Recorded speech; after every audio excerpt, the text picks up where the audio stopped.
这是岛国悬疑片的天花板，同时它也是东野圭吾的封神之作，曾被中日韩三国翻拍过，都获得了不错的评价。今天给大家带来的是3个版本中最为经典的日版，都看过的小伙伴们，你最喜欢哪一个版本呢？好了，影片开始。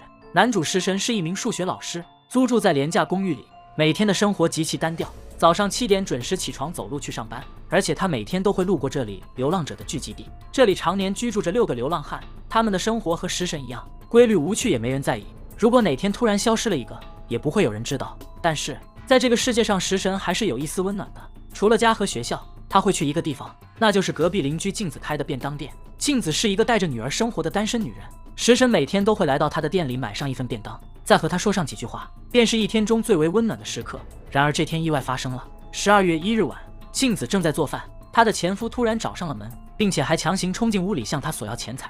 为了不影响女儿，镜子把仅有的2万块拿给了她，想把她打发走。然而就在这时，女儿梅里放学回来了，眼看女儿已经长大成人，无耻的前夫一把拉开她的房门，出言调戏她，并且还说要把她卖到酒吧去上班。说完，前夫转身正准备离开，梅里忍无可忍，拿起水晶球就往他的头上砸去。顿时前夫勃然大怒，站起身来就要教训母女2人。在争执的过程中，镜子一把抓起地上的电线，然后紧紧勒住了前夫的脖子。梅里见状也赶忙冲过来，死死按住他的左手。就这样没过多久，前夫彻底断了气。此时镜子也才意识到，他们母女俩刚刚失手杀死了一个人。然而就在这紧张时刻，意外又发生了，他们家的门铃突然响了起来，母女2人失手杀死了家暴男。然而就在这时，门铃突然响了起来，镜子平复好自己的情绪，然后开门一看，原来敲门的是隔壁邻居食神。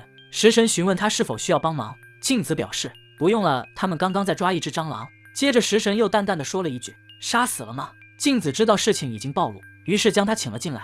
随后画面一转，来到了12月3日清晨，警方接到报案，在海边发现了一具浑身赤裸的男尸。经调查，死者的手脚全部被烧焦，脸也被砸得稀烂，一时无法确定他的真实身份。不过警方在尸体的不远处发现了一辆崭新的自行车，上面倒是有一些指纹样本可以提取。与此同时，警方接到了一起失踪案，案发地在一家小旅馆，老板表示客人是一位名叫富坚慎二的男子，已经失踪了2天，不仅没付房费，而且还把房间钥匙也带着离开了。随后经过警方的调查和法医的检验，他们发现在旅馆房间搜集到的毛发和指纹和海边那具尸体的完全一致，于是警方确定死者就是富坚，并且还推测出了他的死亡时间：12月2日晚6点到10点。除此之外，死者的脖子上有一条明显的勒痕，因此警方推测凶手的杀人凶器应该是家庭里面常见的螺旋状电线。接着负责此案的内海勋还调查到，案发前几天死者曾向多人打听过他前妻的居住地，于是内海勋和他的队长草剃就来到镜子家，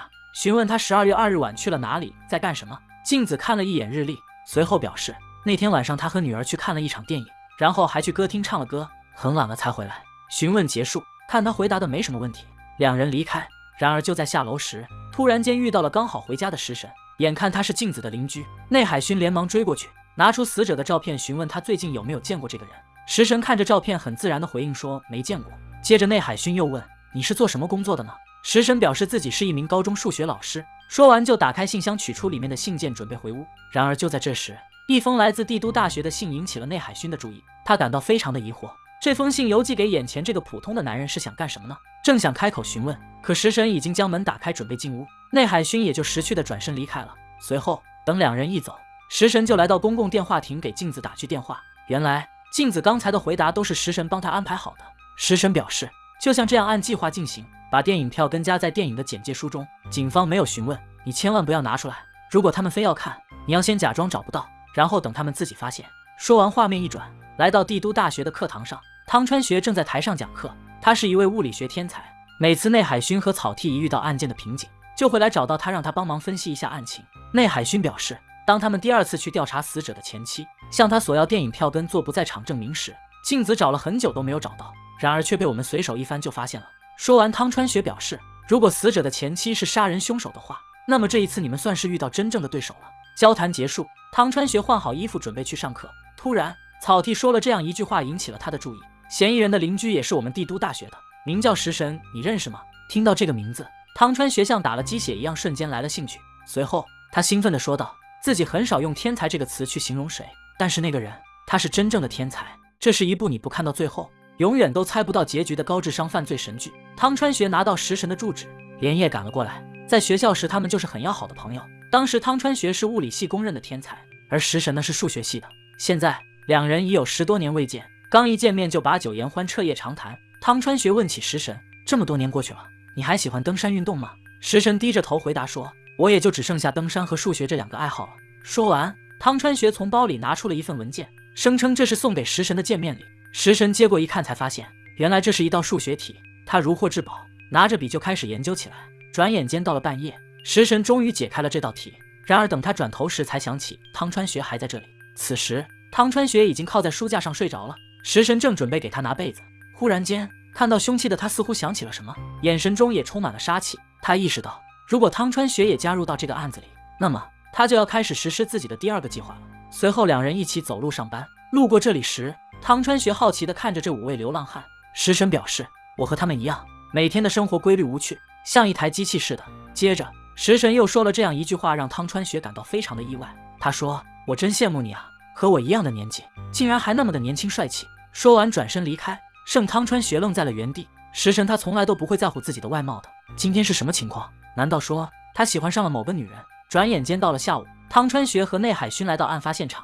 经过调查分析，汤川学发现了2个疑点。第一，警方在自行车上发现的指纹好像是凶手故意留下来的一样，因为看凶手的作案手法，他应该是一个严谨细致的人，不太可能会犯这么低级且严重的错误。紧接着两人来到自行车被盗的地方，汤川学说出了第2个疑点，案发现场那辆崭新的自行车是从这里偷走的。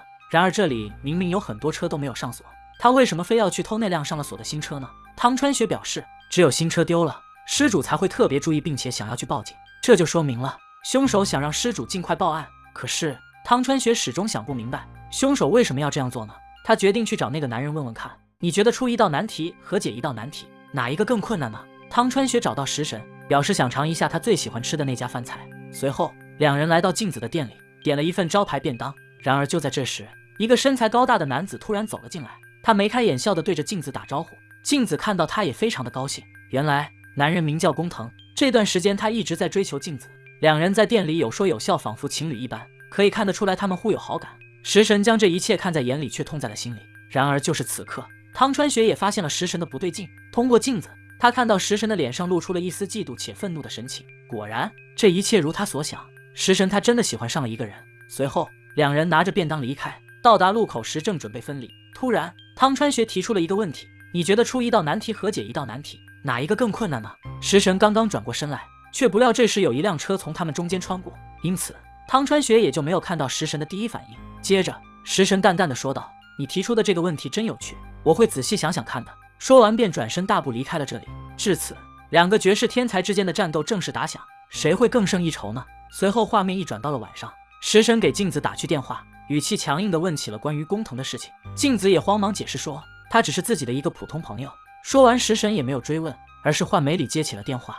从现在起，食神也开始了自己的第2个计划，而这个计划呢，简直就是无懈可击，让所有人都意想不到。另一边，内海薰找到汤川学，经过他的调查，他也知道了食神一直在偷偷喜欢着镜子，于是他认为凶手如果不是镜子，那么就是食神，因为案发当晚食神没有不在场证明。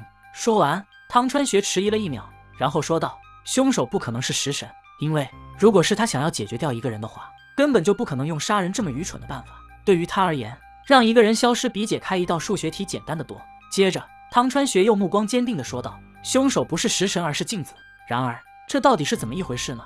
食神的计划又是什么？深入调查之后，内海薰认定食神就是凶手，于是他说服队长去学校找到了食神。刚见面，两人就调侃食神说，你给学生们出的数学题也太难了吧，这些内容根本就不是他们这个阶段所能理解的。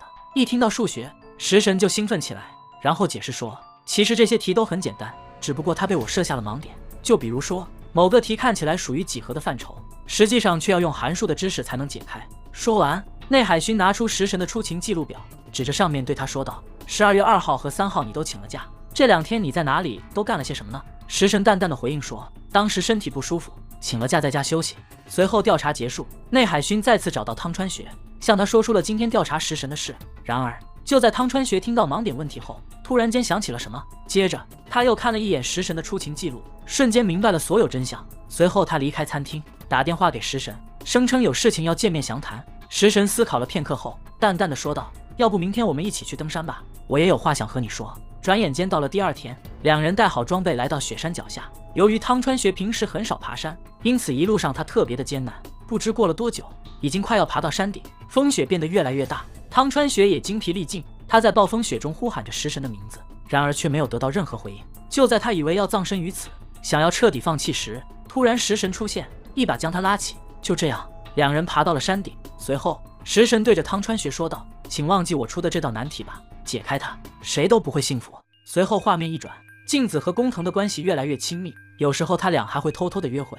这天晚上下着暴雨，工藤开车送镜子回家，刚下车，镜子就看到了这一幕。食神正站在楼梯上，用冰冷的眼神死死地盯着他，让他不寒而栗。并且在最近这段时间里，镜子总感觉有人在跟踪自己，而他呢，刚刚也收到了一封恐吓信，是食神寄来的。信上这样写道：“我为你付出了这么多，你却背叛我，你对得起我吗？”不仅如此，工藤也收到了一封同样的信，并且食神还在信封里放了这样一张照片。看到这一幕，镜子被吓得瑟瑟发抖，没想到自己刚刚摆脱了一个恶魔，却又掉进了另一个恶魔的手里。回到家刚坐下，这时镜子的电话又响了起来。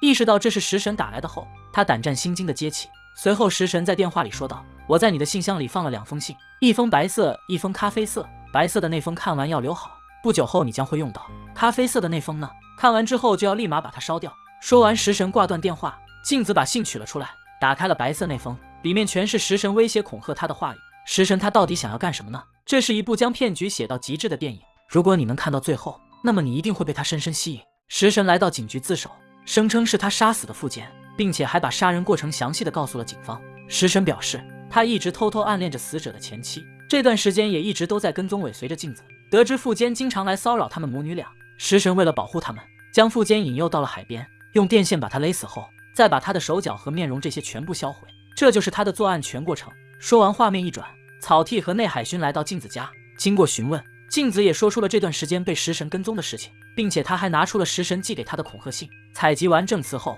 ，2名警员拿着信件离开。随后没过多久，镜子拿出了那封咖啡色的信，打开一看才知道，原来食神为了他们居然牺牲了这么多。信中食神是这样写的：“我自首后，警察会来找你，你把之前收到的恐吓信都拿给他们看，并且如实的说出被我跟踪的事情。另外，我还偷偷调查了工藤先生，他是一个很好很可靠的男人，和他在一起，你们都会非常幸福的。”看完信件，镜子抱着女儿哭了起来。没想到食神对他们的爱已经超乎他们的想象。随后画面转过，汤川学把镜子约了出来，然后将这一切的真相都告诉了他。交谈结束后，汤川学又来到审讯室找到食神，对着他说道：“虽然你出的这道难题解开了对谁都不好，但是题目出来不就是为了让人解开的吗？”说完，汤川学讲出了案件的所有真相。他声称警方在海边发现的那具男尸根本就不是富坚。12月1日晚，你知晓镜子杀死了富坚后，想了一个办法帮他们掩盖罪行，于是在12月2日那天，你花钱找了一名和富坚差不多体型的流浪汉，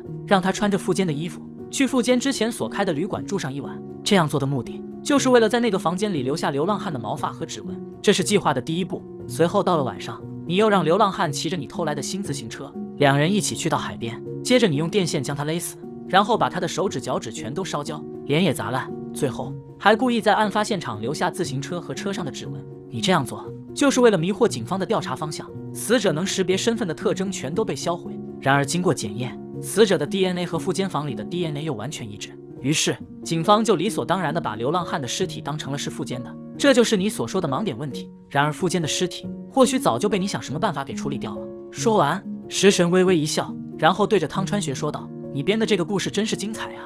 就算它是真的，也只是你的推理，根本没有任何证据。”随后谈话结束，食神离开。汤川学始终不明白，食神他为什么会做出如此之大的牺牲来守护这对母女呢？原来2年前，食神的数学研究遇到了瓶颈，加之一成不变的生活让他感觉自己的生命没有任何意义，于是他决定上吊自杀。然而就在他即将踢翻脚下椅子的那一刻，突然间门铃响了起来。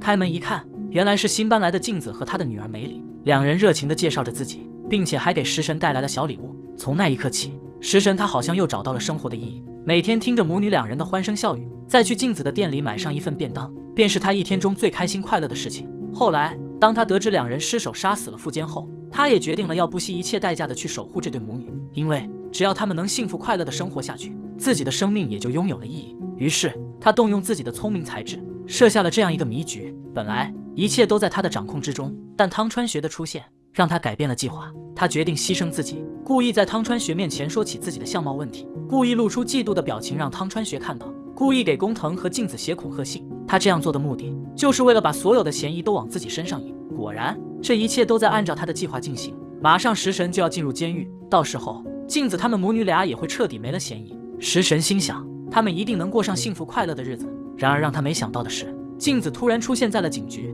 汤川学已经将所有的真相都告诉了他。他不知道食神为了他和女儿，居然做了如此之大的牺牲。他哭喊着跪在地上，承认了所有的一切。瞬间，食神也愣住了。他没想到自己精心策划的这一切，现在全都化为了泡影。他瘫坐在地上，奋力的嘶吼哀嚎，仿佛是要将自己的灵魂也呕吐出来。好了，影片到此结束。该片由东野圭吾同名小说改编，曾获得日本文学最高荣誉直木奖。